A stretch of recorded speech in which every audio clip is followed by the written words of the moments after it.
to already go. May ngapon ma'am. Ako di ay si Giovanni Musio. Ako pa rin si Darwin Umbal ma'am nga nabi diri karon ma'am nga ay Para mag-interview sa among sa komunikasyon.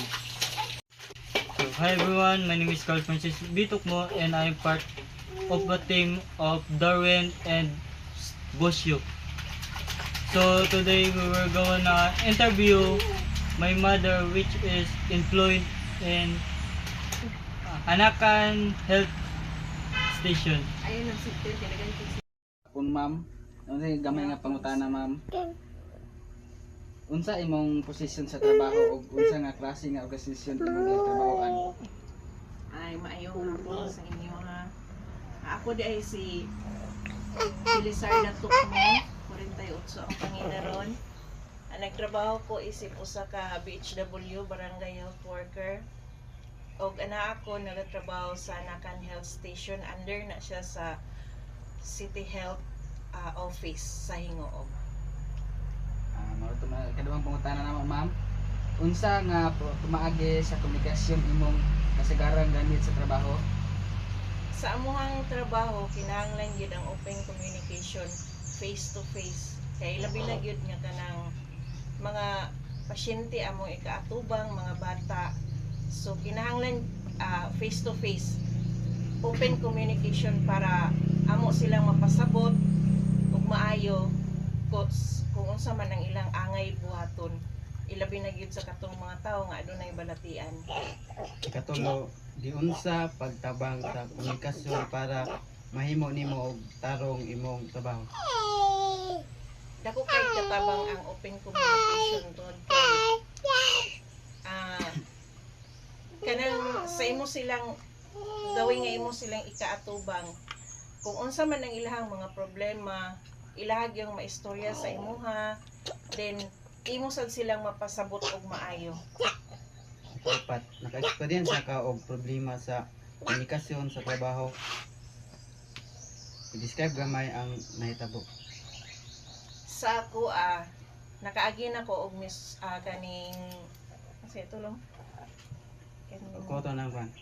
Naka-experience na ka og problema sa komunikasyon sa trabaho. I-describe gamay ang nahitabo.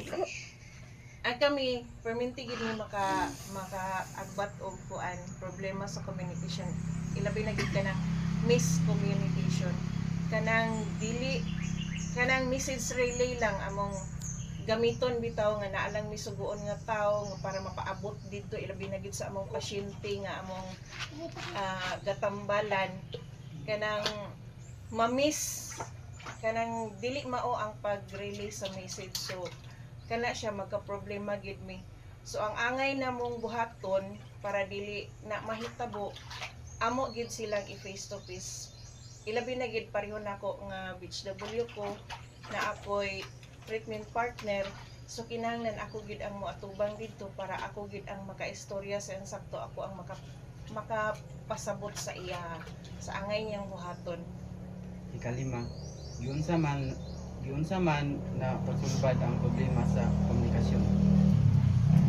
Sa akong gikaingon, kinahanglan atubangon nimo ang imuhang kuan ka istorya, face to face mo nga magka-istorya aron mapasabot nimo maayo, ma-explain nimo kung unsa man katong mga message nga wala nagtakdo, wala na insakto pagpaabot sa pasyente. Ug ang ikauno ma'am, sa imong opinion unsa nga mga practice sa komunikasyon ang nakatabang para malampuson ang inyong organisasyon? Para sa mo kinahanglan gyud ma-practice ang open communication.